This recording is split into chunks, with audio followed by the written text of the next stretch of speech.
ababadde abasinga obuyitoza alinyira Gravity Omutujju mayira Gravity Omutujju amanyege originale amazale ye Galson Wambuyi aga Gravity Omutujju eyo stage name ubagiganonya sente bulo bakanjala babukusaliremu era babukuwereze bulungi nnyo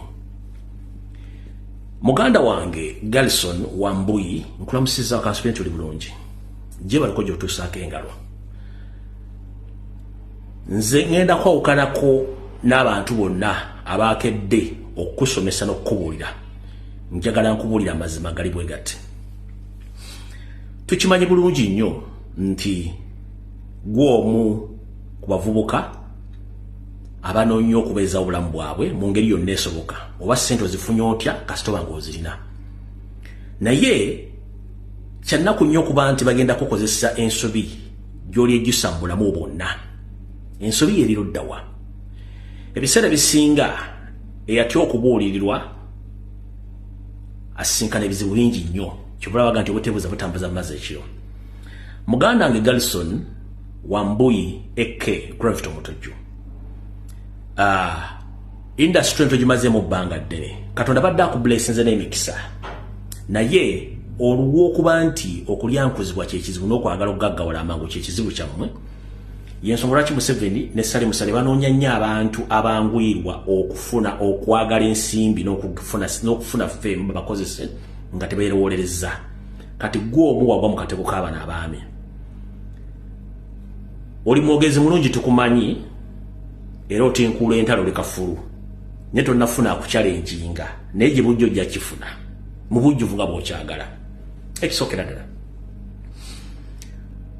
okuva nga General Kayihura akyali Inspector General of Police yakukontaktingako nga Kyagulanyi yakamala okufuuka MP ogezeeko okumulumba yali akusuubiza miliyoni 2 oze bakozesa okulumba Robert Kyagulanyi Ssentamu ng'akwewala ekyo tuba tukimanyi mu records kimanyi ekyokubiri bakozeseza nnyo okujja okulumba Robert Kyagulanyi Ssentamu n'akusiirikira kubanga talina budde oli mwana muto ekyokusatu ne bwono ziribanga mu nfuufu engalo zino tezenkanankana waliwo omuntu abakusinga aba yakusinze tosobola kwenkana Kyagulanyi ate tuli ba Kyagulanyi ne Kyagulanyi tasobola kubeera Galson Wambuyi Kyagulanyi Kyagulanyi kakkana n'akatono koolina baleme kukozesa nsobi wasinzidde gye wasinzidde n'oyogera ebigambo bino obuvidiyo buno mwabula naye ninawe ngenda okubategeera mu mutaategedde obuvidiyo buno mwabulabye naye ngenda kubanyumira musooke mutegere ekintu kino kati ate zino olwaki mbasizeewo lezitaliko kyakusinga abaali bagamba nti no temuzifuna bazikolemu ebiralo yinza baabo bakati ebirala ki bagamba zimbe mu kiruddu kinzimbe muzimbe kiruddu endala waliwo n'endala waliwo neyeekawempe ezo zimala wayi lwaki bwe muzimba amalwaliro mubanga abaagaliza abantu olwala temulina gazimba mulina okuba n'okukkiriza nti abantu tebalina kulwala legere sente bazituwe tuzirye tuzigulemu amamotoka tunyumirwe oba wakanyiza ebigambo bya principal yani Bobi Wine yagamba mbazimbemu ekirulu Bobi Wine mugagga lwaki yetakwata kuzize n'azimbirayo abantu musajja mugagga nnyo akwate kuzize azimbirayo abantu kiruddu ewaabwe ekyaddondo atuzimbireyo akalwaliro naye kaba katini alyoka ajja agambe naffe batuzimbe kiruddu asooka azimbeyo akalwaliro nga katinitini ewaabwe negomba yennyini azimbeyo Yibamuzaala. Nga tumaliza waina concert abayimbi abanene batakubeerera ne tula ne Fik Fameka tele muyimbi munene yamubeereddeyo ya. Munene. Ate kati lwaki nze neebeererawo. Ye nange saabaddeyo so nabadde busy. Alright. Wagambye nti Robert Kyagulanyi Ssentamu mugagga asooka azimba amalwaliro wali mu kigulalo giwe nkugambidde nti obuteebuza butambuza amazzi ekiro. Kyagulanyi sigo w'omusolo.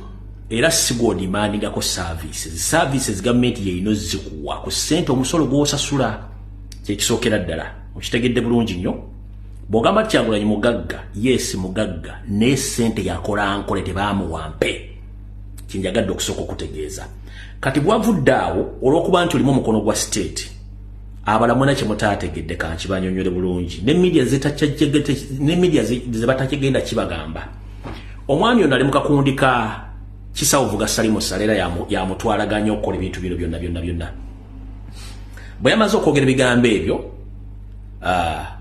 ne bamugamba agende alumbe premises za Kyagulanyi atwaleyo trip y'omusenyu ne cement nga ekintu kyakola kibayita okuprovokinga omuntu nga in return bamukoleko obulabe ku One Love Beach then Kyagulanyi bamukwata bamuguleko omusango ogw'okukola ki ogw'okkuba omuntu kubanga bamunoonyeza buli anga alemye okumufuna.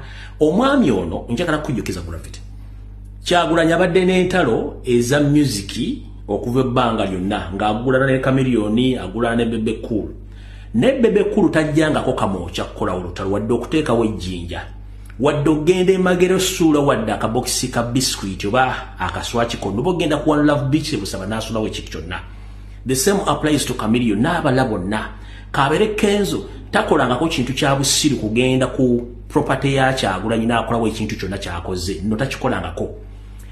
Kati goloko bakukozesa ensobi gye bakukozeseza kanji kubuulire era ne TV ne radio bali tebannakyogerako go bakusindika ogende ku kifo ky'omuntu bakoleke oteekawo ebintu ebakoleke fujjo go bakufuule akanyewa kabagenda okukwatirako Kyagulanyi kubanga bakusindise gwe okole fujjo then waveya bakoleke fujjo wa Kyagulanyi bakwate Kyagulanyi.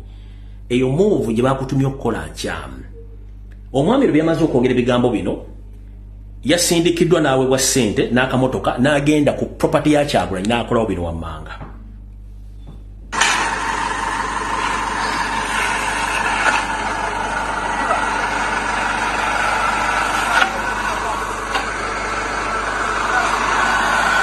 Ndi ku One Love Beach Busabala contribution yange gye nabasuubiza yiino sementi omusenyu just tusaba principal atuyambe atuwe 10 ku 10 ku Busabala ye artist asinga ettaka okitegeera so njagala tu leading by example tusobola ozimbawo eddwaliro erisobola ozaalisa abakyala okitegeera abakyala b'e Busabala bafuna nnyo obuzibu nga bagenda okuzaala ekiruddu njagala nzimba eddwaliro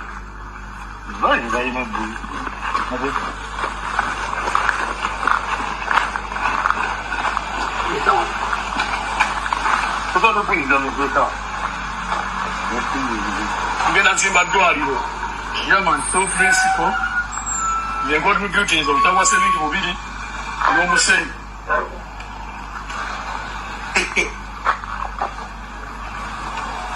obutangwa sementi bubiri n'omusenyu n'abala batandikirawo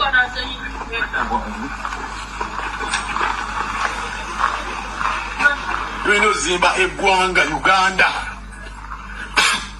omusenyu guze sementi wuuno n'ebira tubeeta n'emitayimbwa tugenda leeta tugenda zimba eddwaliro e Busabala.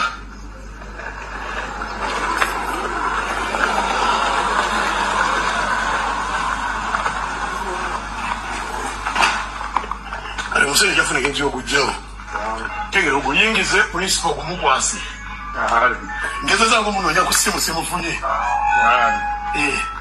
ne kati nibyo mbireese tuzimbe eddwaliro yama jasibiraga 10 ku 10 yabo alumfanye funa engeri gy'okuyingiza kale kati mukulu Garrison Wambuyi ekyo kyokoze Salimu Sale yakutumye okole kye bayita provocation kubanga state ebaddewo already ng'ena kyerindidde ne media yinza okubanga ebaddewo somewhere somehow nga balinda reaction. Naye olw'okuba nti mmwe mulowooza nti buli kimu kigenda kubeera ky'amaanyi era nga mwagala kukwata Kyagulanyi buli mu ngeri yonna esoboka ekyo kikyamu. Mukulu ekisookera ddala ekyo kikolwa kyokoze bakiyita trespass ogw'omusango gwa naggomola wano mu Bulaaya oba mu America oba mu Bungereza oba Canada noyita ku property y'omuzungu yenna gyenna nga talina akubirawo ekyasi era ne mu kkooti omulambo teguwooza na muntu wa trespassing. That is a criminal trespass. Era omuzungu anakuba ekyasi nga talina gwe yeebuzizaako ne kkooti n'omulambo neegusiba. That is a criminal trespass. Ekyokubiri kyokoze ekyo bakiyita provocation of the highest order. One, omulamuzi ajja kubuuza Kyagulanyi yalanzeeko wantu wonna nti agenda kuzimba eddwaliro e Busabala nti oba yeetaga contribution? No. After already video esoose wayogedde ebigambo by'atalinakutumako. Omanyi Bannayuganda njala tubeeremu amagezi. Gravity olina fame, yes, tukkiriza. Nze nagga sigenda kuvuma, ngenda kusomesa, ne bakaba bakusindise. Bategeere omuntu gwe bakozesa nti singa ofuna obuzibu, amateeka tegagenda kweyimira kati kino nkikubuulira kyali wange. Obadde okoze ensobi era osanze Kyagulanyi wano mu diaspora. Omuzungu akuba ekyasi, ne bagenda mu kooti, ne family yamwe neesasula omuzungu yakubye essasi ku criminal trespass. That is a private property. Toteekeddwa kusalimbira wantu wa muntu nga teyakuyise. That is a criminal trespass. Ekyokubiri kyokoze bakiyita provocation. You provoke someone nga takuliiko, nga tannayogerako nti ayagala contribution yo n'okuzimba eddwaliro. Gyogenzeeko, it's a one love beach Busaabala. It's a beach, not a construction site nti bazimba. Baganda bange njagala muyesereza Museveni ne baleme bakozesa mubeeremu n'obwongo obutonotono butegeera. Singa osanze muntu mulala bajja kukuba ofe omulambo guguyendega ne muzadde takyagenda kukola.